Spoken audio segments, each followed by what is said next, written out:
Today we have with us Rebecca Dawson. She's from Australia and she has now joined us in the United States. And Rebecca, I want to welcome you to the show. Thank you. It's lovely to be here with you. Well, it's lovely to have you here. And I came upon one of your videos on your YouTube channel. You were talking about plasma and sound, and I thought I must interview this woman immediately. So I immediately wrote you an email. And it's been quite a while since then because you're so busy doing what you do. Now, what you do is you're writing books. You've written 5 books, you say? Mhm. And you're a channel, you're a medium. And what sort of beings out there, let's say in the realms, are you channeling? Well, we don't say that we channel anything out there. We say that we bring out aspects of consciousness from within, which is a slightly different paradigm, but it's diving more into the availability that we all have to tune into source.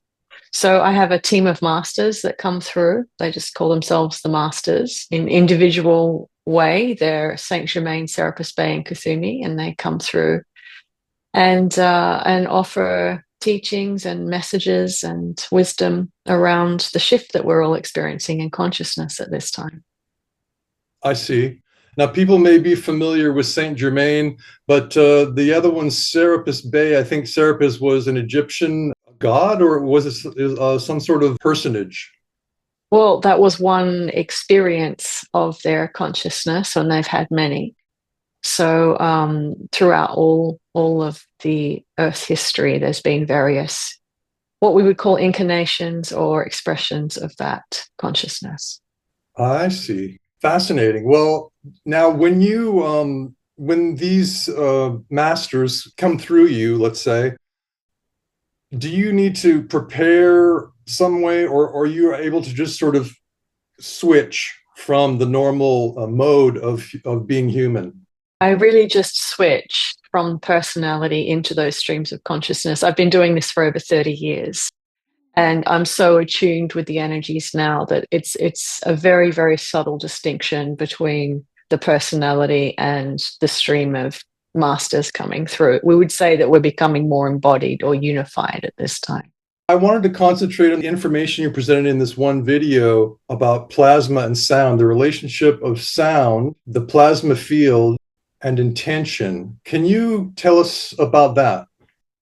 Well, that's a big topic to introduce straight off the bat, I feel, with a question like that.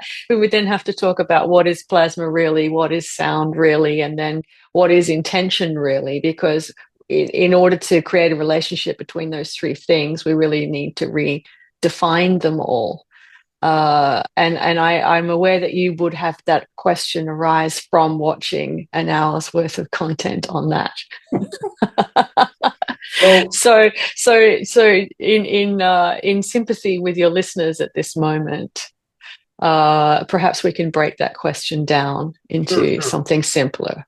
Well, you said in your video, and I'll just quote you, if you want to experience this sense of beginning to move into real creation, beginning to become a real participant in creation, the issue for many of you is, how do I feel as if I am in resonance? How do I feel as if I am in complete relaxation and agreement with what is happening? You say, then, if you could embrace the possibility that there is another aspect of experience that can create fields of resonance very easily, you'd be able to facilitate these events quite simply. So then you talk about sound and you talk about plasma, and it's quite astounding because plasma is a big sort of new scientific field of investigation. And academia is actually still wrestling with whether they should accept plasma into the universities. But there's a lot of really smart, fantastic researchers out there talking about plasma, and then you're talking about plasma. So your masters are giving you this information about plasma, and there's presumably this means that it's an important thing. Well, when we speak about plasma, we're actually talking about the materiality of our reality in its dimensional state. So I'm not a scientist and I don't really look at science too much. I like to stay in my lane with what we bring through. But from what my understanding is, scientists are talking about plasma as a potential fourth state of matter and a certain fundamental element of the material reality that we exist within. So, as the masters describe plasma, they talk about plasma as a state of pre-matter.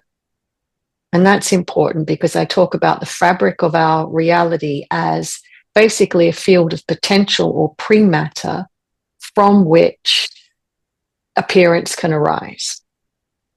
And so when we talk about plasma in that particular seminar, and perhaps you might wish to point your listeners towards it for reference, but we talk about the plasmic field as the place upon which appearance and manifestation occurs, and the fundamentals of how to ignite potential into materialized actuality is through vibration. And a lot of people talk about, well, if you sit in a particular vibration, you can create a certain reality. We can attract certain things to ourselves and so on. But in essence, if we begin to realize that sound is the medium of vibration that's most available to us in this reality, and that sound actually precedes light. The sound arrives and then it forms as light, and then there is the appearance or materialization upon the field of plasma. Then we begin to realize how important sound is for our manifestations in this world, which is principally what we were speaking about in that seminar. Right. This is astounding. But it's like you said in the seminar, the clues are everywhere because the Bible has, as you mentioned, in the beginning was the Word. Not in the beginning was light, but in the beginning was the word, sound, right? Right. So we've only really been looking at reality in a certain way, and that is in terms of linear progression, or third dimensionally, or a sense of Maya, or things moving in one direction from the past into the future. And certainly non-localized reality and developments in quantum research is showing us that that's not necessarily true, that there's a reality that extends far beyond that. And if that is so, then the supposition that light travels faster than sound, for example, or that light precedes sound, we need to start to look at that a little bit differently too. And although I don't know the science or the mechanics around it, the wisdom that the masters have shared through many seminars around the fundamental mechanics of our reality, they have often mentioned that light actually travels backwards to what we think it does. So if we were looking at things in a linear way and we think that things move in a certain progression, things actually happen in the opposite direction. And how they describe that is that our reality is in essence like walking through a picture gallery of moments that have already occurred. And we string them together and watch things happen in a slow motion replay. And I love that. And they describe that like being, say, watching a football game, and you see that a goal is scored and it happens very quickly. And there's a lot of energy and excitement in that moment that it happens. But the human mind and the way that we understand how things happen is we need to go back and watch it unfold in a slow motion replay to understand the relational aspects of how creation actually happens. So our lives in this earth reality, in essence, are a slow motion replay of what's already happened so that we can understand how life unfolds, what evolutionary process is, and it gives rise to the awareness of cause and effect. That's so fascinating that we might be watching a movie of ourselves. Right. Instead of living the original life. Right. It's fascinating. Or the movie of the character of ourselves, the personalities, the appearance. of the Mm. individual person. And Mm. indeed, this is what a lot of meditative practices or being in present moment are all about, because when we get into that state of pure presence and we suspend that time, that slow motion replay, we're now in an experience where there's another viewing position and we can actually see what we're doing. We can actually see our thoughts playing out. We can actually witness the character trying to do things. It's fascinating. That is amazing. And I keep thinking about the numerous secret space program testimonials that talk about the what we would think it was aberrations in time, or a different way of looking at time than we've been used to, by these SSP people who traveled through time, or maybe even circumvented time somehow, let's say. And our language is could be a problem here, because we don't really have the words yet to talk about time, I feel, in the correct way. And so I've always been trying to wrestle with which image would be most useful for us as a species, and to think about time. And I've always thought that maybe as a starter, let's just say, we could think of it as a DVD. Events, reality is on a DVD like a movie, and we are able in this 3D matrix to look at a movie on a DVD player, because the DVD is playing, right? And we can access any time in that movie. We can start at the end of the DVD. We're not bound by, so our, like you say, our perspective is outside of the events. So is that what you are saying? Yes, yes. So the more conscious you become, the more you have the ability to lean back and actually look at reality in a more objective way rather than in a subjective way. And that's the broadness and broadening the aperture of vision that comes when your consciousness becomes very expanded. But I love that. I love that image that you just offered about the CD. We'll offer you something a little bit simple. It's based in linear terms because the mind can understand linear terms very well. If we look at a horizontal line or an x-axis, we see time as moving from one end of that axis to the other. So that's the past and that's the present. And we want to evolve from our understanding here to our understanding here. We want to move through life and feel as if we're progressing. So it's just one progression of line. And if we look at then a y-axis or a vertical line that cuts through that, that's what we would call present moment time. And that is the state that intersects the time experience that we've been in, which is why so many people are interested in states of presence or being in the now or being in a meditative state, because it actually allows you to intersect or unlock the experience of linear time. And as soon as you do that, you now unlock all of the other versions of horizontal time, parallel realities, possibilities, and permutations that are now available, which you can't access unless you move into the now moment. So, in other words, nothing new ever really happens. Nothing actually really changes along one linear line. The change happens when you move into presence and you move into a different version of your life where there are different potentials and possibilities that unfold. And so the more conscious we become, the more versions of reality become available to us. Well, this is incredible, because it seems like this dovetails with your thoughts on creation. In other words, our ability to create.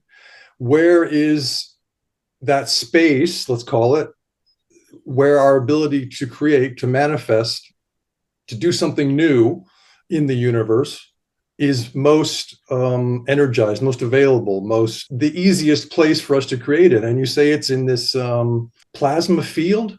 Is that correct? Well, that's where all creation actually happens.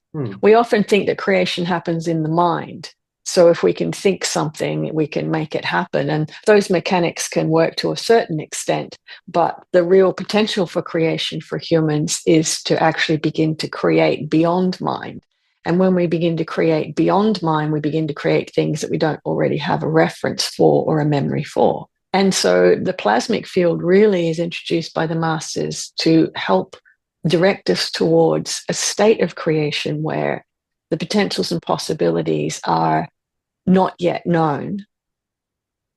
And as we begin to engage more consciously with that plasmic field, more possibilities and potentials become available to us that we didn't know were there or that we didn't know were possible.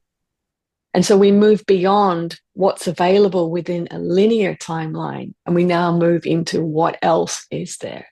The plasmic field is everywhere. It's not a localized, it's the fabric of our reality. But the way in which we actually begin to create with it is by actually intersecting linear time, going into presence, and moving into a state of unknown. Because in the state of unknown, all things that are possible can arise in appearance. Alan Watts said that from nothing comes something. From silence comes sound. He always talked about what we would call, and he had to refer to it as the negative, the blackness of space. In the blackness of space, you can have objects like planets and suns. And so the negative backdrop allows the positive foreground to come to us so that we can see it, so that we can experience it. Yes. So we would say that the void space, or the spaces between spaces, is potential. And what appears as matter, or the manifestation, is the actualization of that potential. So if we want to really create something, we need to go into a state of potential so that it may then become actualized. And in this way, we don't see ourselves anymore as the thinkers of reality or the action that creates reality. We now see ourselves as the void space that enables new things to emerge into this reality. So in this way, your point of consciousness becomes a portal that brings the unmanifest into the manifest. And you were saying that meditation is one way, let's say one method of going into that, the void or the place of potential. It's one, and it's one that's been traditionally used for eons, because it brings you into a state of presence where your mind's not trying to predict what to create, but rather you are open to what can emerge in your awareness at that moment on its way out to be created. So something arises out of that void space that is you, your mind notices it on the way out, and then something is experienced. And oftentimes your mind doesn't notice it on its way out, but there is a feeling state or a vibration, or what we call sound, that is experienced as vibration within the body. And then that begins to manifest something new. But something more practical and simple for people who aren't that excited about meditation, or don't really find that it's something that comes easily to them, is spontaneous action. Because spontaneous action is also a form of meditation. It brings you into the now moment and opens up possibility very, very quickly. And that can be anything. It could be suddenly choosing to drive right instead of left. It can be putting your shoe on the opposite foot than you normally do. It could be brushing your teeth with your left hand instead of your right. But anything that is spontaneous in action disrupts your linear timeline and opens up something new to be created and manifest in your reality. It's the fastest route to creation. And it requires, I suppose, an absence of fear. Absolutely. But spontaneity usually doesn't have any fear involved, because it's usually without cause. And that's what's important, because if you're creating with cause, you're still creating on a trajectory of linearity. This is the cause, this is the effect that I want to have. Whereas all creation, in essence, is spontaneous. Well, we can imagine a man or a woman living their life out in the, let's call it the wage slave system of the 3D matrix. Monday through Friday, weekends off, exhausted, recuperating, watching little TV, go back to work on Monday, traveling the same route every single week to work. And one day, maybe on a Friday evening, on coming home, they see this road that they've seen 1,000 times and they just take it. That in that moment begins to open up a whole new branch of possibility on the tree that is the cosmic life or universe. So spontaneity opens the way for new possibilities. Now, you might only experience that from your mind as, oh, there was a new view in this moment. But vibrationally, you have disrupted and intersected your pattern of repetition, and you have interrupted your trajectory. What is this matrix that we're in? Is it a frequency sort of prison, or is it a place of, is it a school for us? Well, it's easy to look at it as a school from an evolutionary perspective because it's what assists us to be clear and present about what it is that we are experiencing. And once you're clear and present about what it is that you're experiencing, you're observing it now from a more objective perspective, and therefore you're now opening yourself up to new experiences. So it's really just the awareness of what you're experiencing. That's the lesson, if you will, not how to correct it, but your awareness of it. That's the pattern disrupt. So when we talk about Earth being a school, it's an enclosed time loop experience that challenges you to become aware of it, which of course is difficult when you're in it and your mind is just on the repetition wheel, and consistency and progress is king, rather than let's look at this for what it really is. And in that moment that there's awareness, you unlock your requirement to evolve within it. And so the evolutionary experience of the Earth reality as it has been within third, fourth density, which is the time loop experience, has been to become aware of it. And of course, once you become aware of it, then you disrupt the timeline because you're present, you can see it, and now you are enabling yourself to move into different timeline experiences or different versions of reality that are more suited to where your vibration is currently expressing. And then we might encounter the odd scenario of having to live back in the timeline from which we emerged, and with the people who are still in that timeline with this new experience that we experienced, and we don't know how to express it. Well, this is what's very important too, because once you have the awareness and you're shifting into something new because you can see it, it's important to be clear that I've already shifted because I can see it. Because you can't see it unless you've shifted. You can't see the shape of the earth unless you've moved beyond it, for example. So you can't see what you call the matrix of experience unless your consciousness has already moved its perspective beyond it. So if you realize that at that time, it means that now your perception of people that are in it are also changing, which means you now experience a different version of them in your current state of reality. It's only your mind that has the assumption that this person is still here, they're still behaving this way, I haven't really moved. Interesting. The way you explain it, it feels like you're so you understand the big picture so well, and you're able to explain it in a way that's really understandable. So it's kind of relaxing to hear this, because it's nice to be able to understand someone who's talking about the basic fabric of our reality, which seems like it would be a really difficult topic to comprehend. Well, it's difficult for the mind because the mind likes to make everything complex. And it likes to say that your version of reality is the version of reality, whereas it's just your current perspective. Mm. And one of the challenges that many humans have when they start to become more conscious is that they feel themselves shifty, because remember, they feel the vibration, the sound, before they see the appearance of the reality shifting. And what's important to notice is that when you start to feel yourself differently, you start to feel differently about your life. It's important to realize that that's because you've moved beyond the previous version of your life. And so now you can sit in expectation that your perception of everybody is also going to shift with you. And that's how you begin to get new experiences of the same people. That's how you have new experiences of the same location.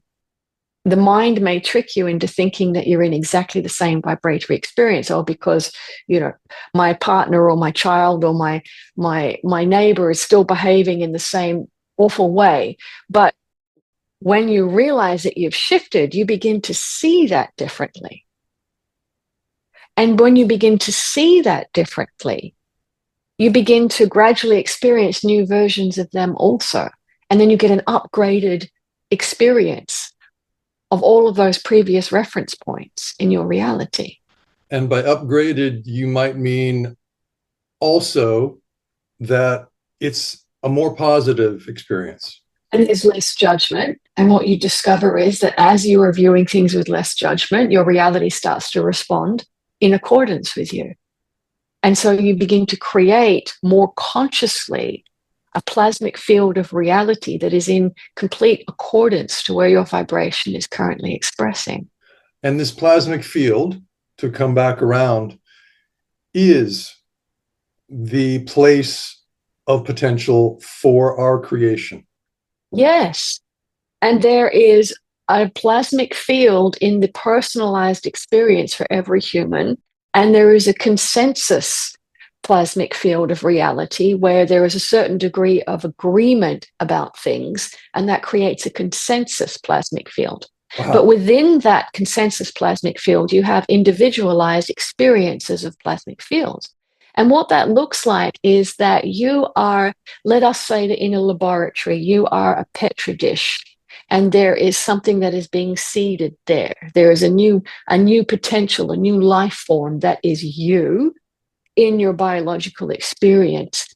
Whatever is being birthed there, whatever is being expressed there, the area around you in that Petri dish is the perfect environment to grow and amplify whatever it is that is being birthed within you. So the plasmic field is designed to give you more of whatever is arising from within you. It, in essence, creates the perfect biological and vibrational environment to grow and potentialize and maximize whatever it is that is arising within your consciousness.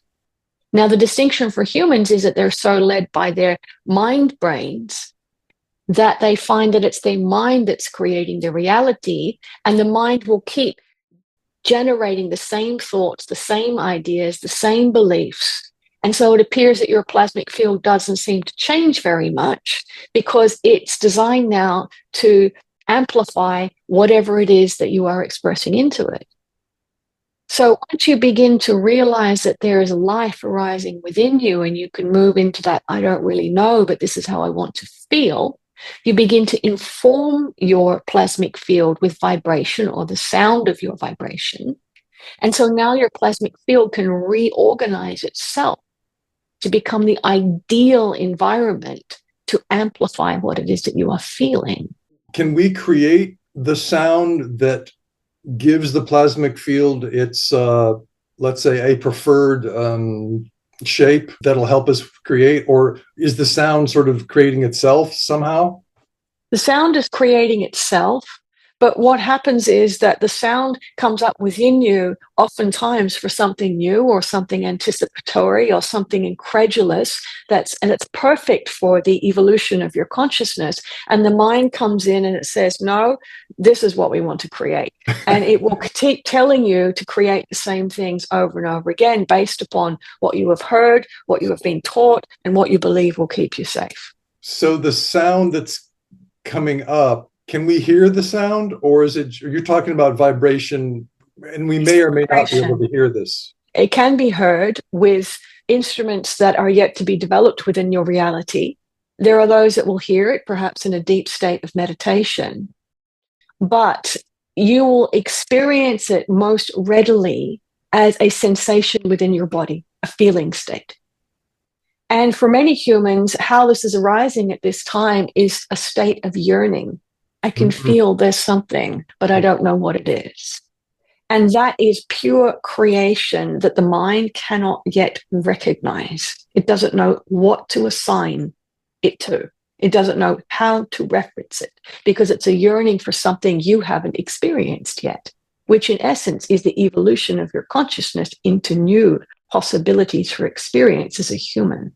I write plays and screenplays, and most of my protagonists are female. And I've always said that the reason that I like to have female protagonists is because they yearn more powerfully than the male. Yes. You can feel the yearning. They want something.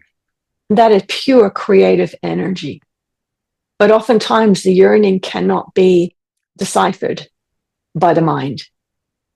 Or the mind will say the closest thing that we can assign a value to this yearning is relationship or a desire for wealth or success and recognition, because it has no reference for what that feeling really is.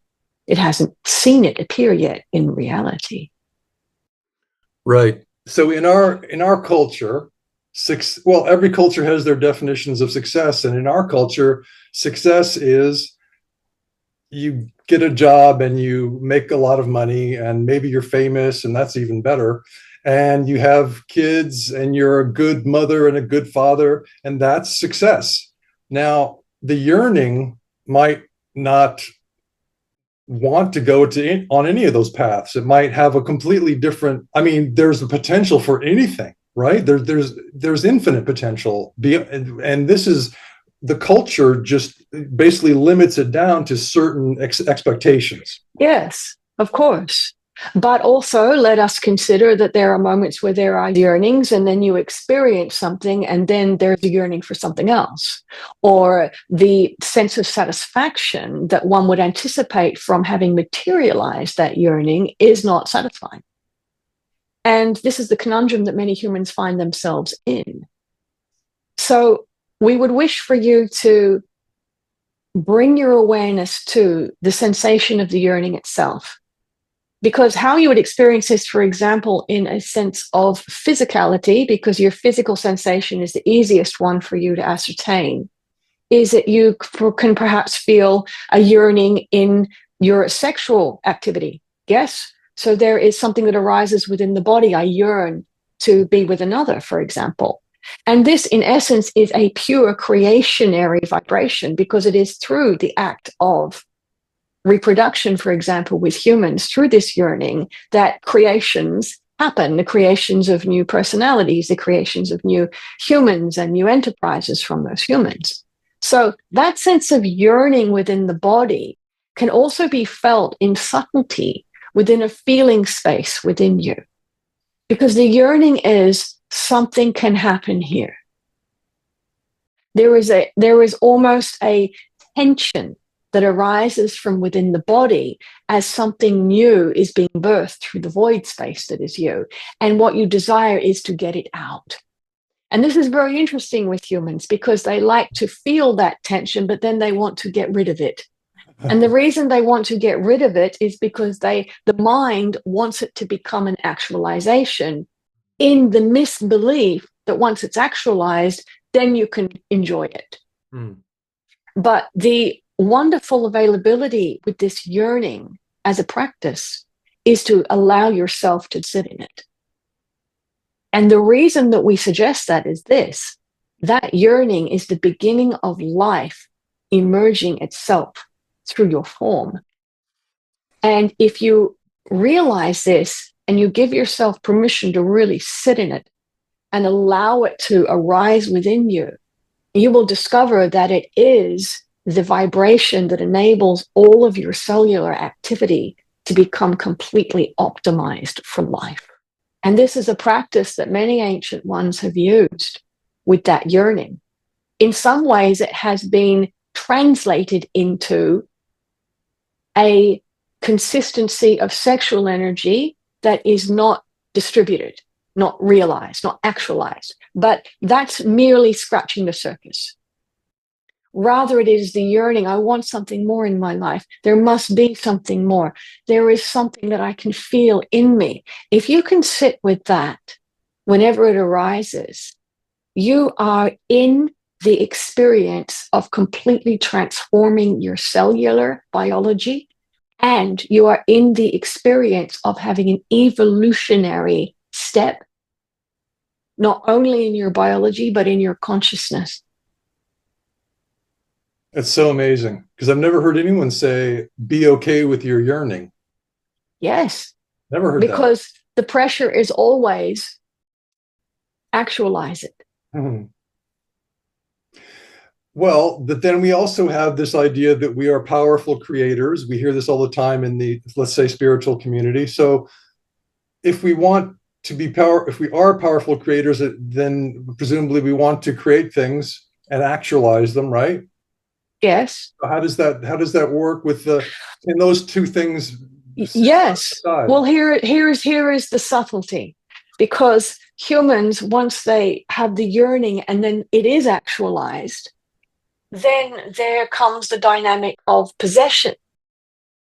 Oh, I have actualized this, now it's mine. Now I can be satisfied, now I can be happy. And so humans, they seek to possess their creations. And then they possess them, and then they're managing them. And now we need to care for them. And now all of my focus is on the possession of this actualization. And now I'm no longer in a creation state. Mm. So it is the question of possession that challenges humans the most, rather than realizing that the human itself is the portal, is the birth canal for creation. And this is what enables the longevity of the human form, rather than the attachment to what it is that you are creating. Because if you attach to what you are creating, you've stopped creating. Can you see it? Yes. And can we yearn at the same time as we're creating? Or is the creating taking the yearning away for a moment? The yearning experience itself is the act of creation. That's the moment of creation. And then what happens is then you see change happen in your environment, and that is the residual effect of that creationary experience.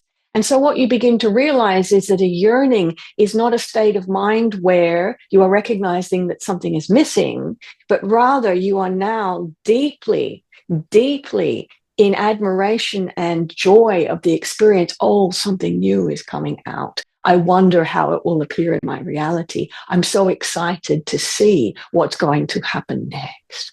And this is where you become masters of change and masters of transformation, rather than masters that are called masters because they possess so many things. Even when it comes to wisdom, masters are not ones that possess wisdom.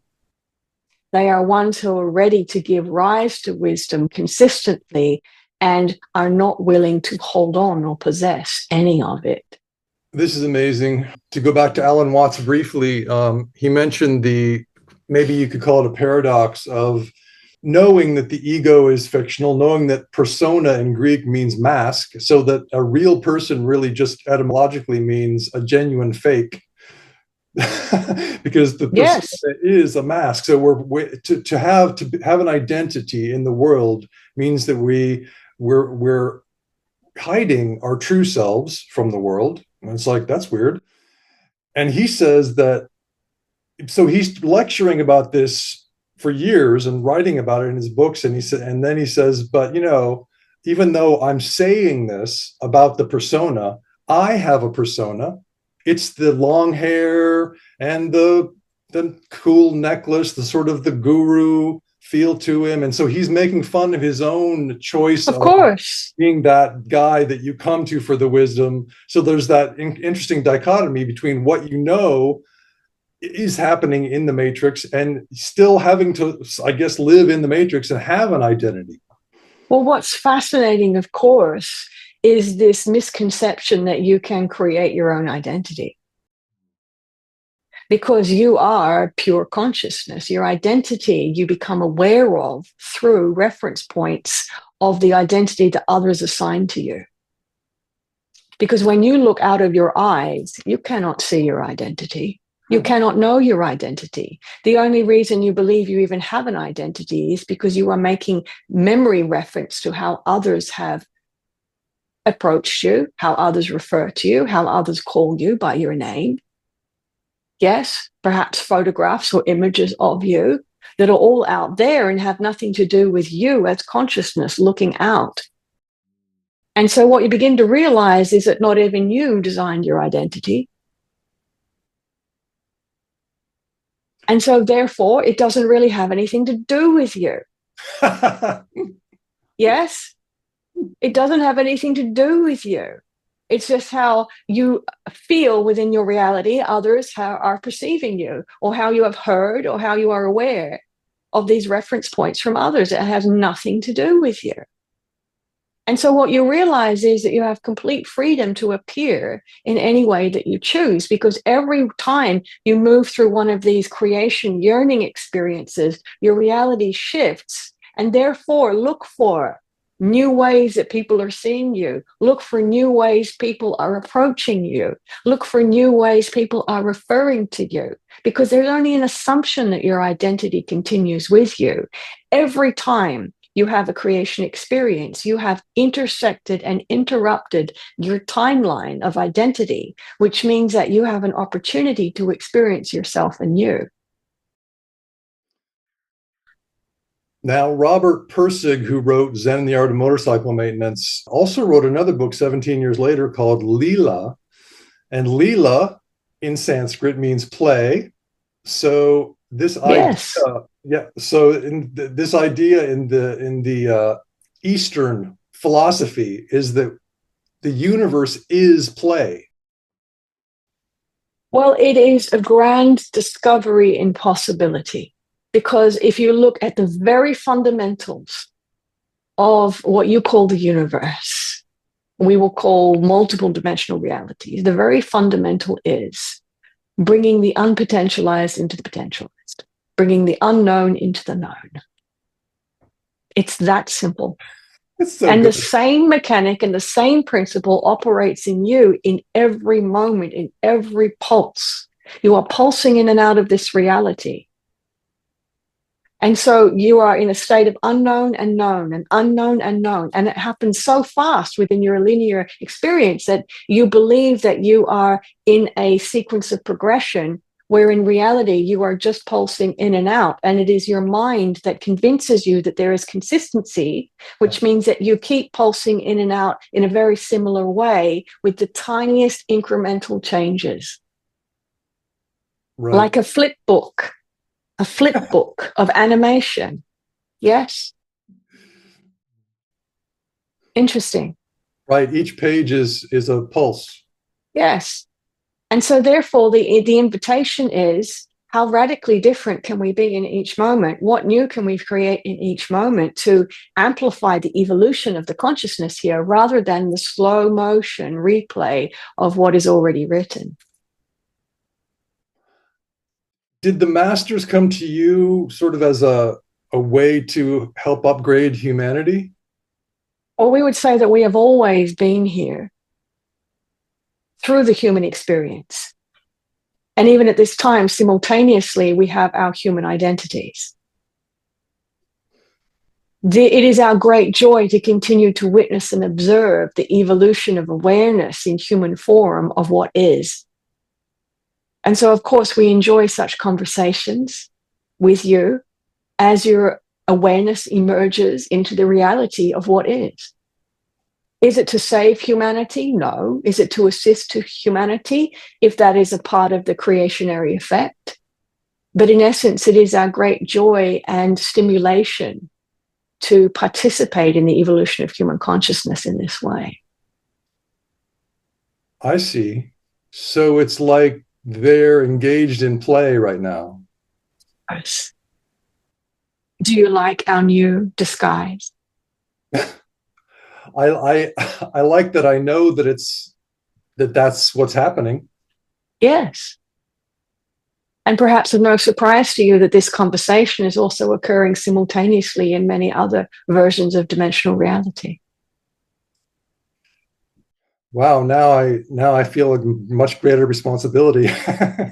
No, not responsibility, potency, freedom. Because now the focus is not what is the effect in this reality. The awareness is, oh, it's already happening everywhere. It's so beautiful. I can't even tell you. I've been tingling for like quite a lot of this conversation, and that's always a good sign for me. Yes. I guess the tingling is a result of vibration, what you would call sound. You are beginning to feel the creation within yourself. Your body is coming to life. Yes, you are experiencing the sound in your cells. Yes. And therefore, your reality is shifting and redesigning itself even in this moment. Yeah. Look for the new things that emerge in the next days. Yeah. Well, you know what's interesting is that I keep noticing the lotus behind you. Is it a lotus? It is. And it's violet. I mean, it's many colors, but the violet keeps helping me to not be focused on my progress through life. It's helping open up. It just keeps helping open me up in every moment. It's the color is helping me. Well, let us offer you an alternative perspective. Yes, your consciousness at this time has been vibrating and has created this view, including the colors, as a representation of what you are experiencing within yourself. So you have created this image to reference your current state of identity.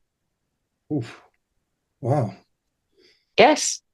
I love this conversation so much. I can't even tell you, because I didn't expect any of this. I thought it was going to be more about the fabric of reality in a scientific way, but it's giving me more of what I need. I thought that that's what I needed, but this is more what I needed. Of course, it's one thing to know what something is made of. It's another thing to know how to use it. Agree? Yeah. Well, my body just agreed by tingling. So cheers. Yes. And of course, this is a perfect demonstration of how your mind cannot decide what it is that you need.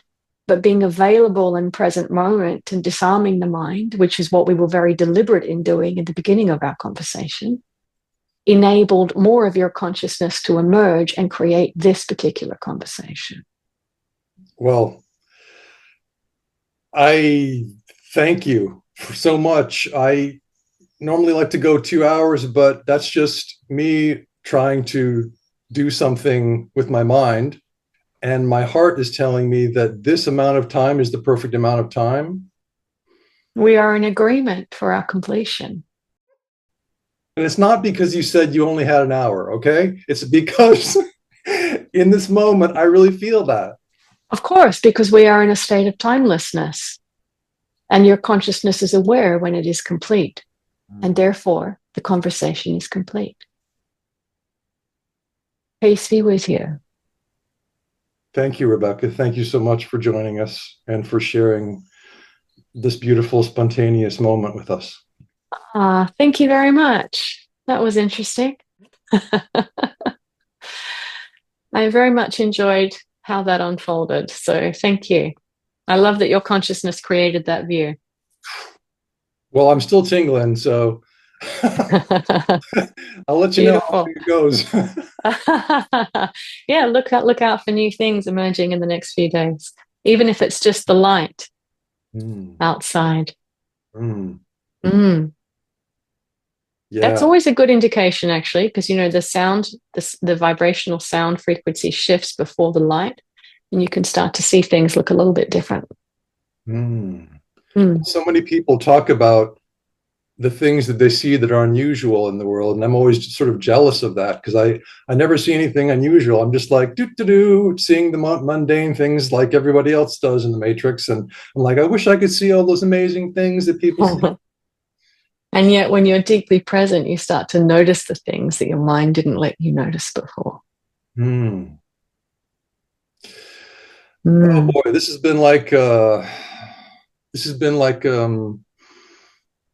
I feel like two huge warm hands have like enveloped my body and have like said everything's going to be okay, even though the Matrix is telling you to live in fear.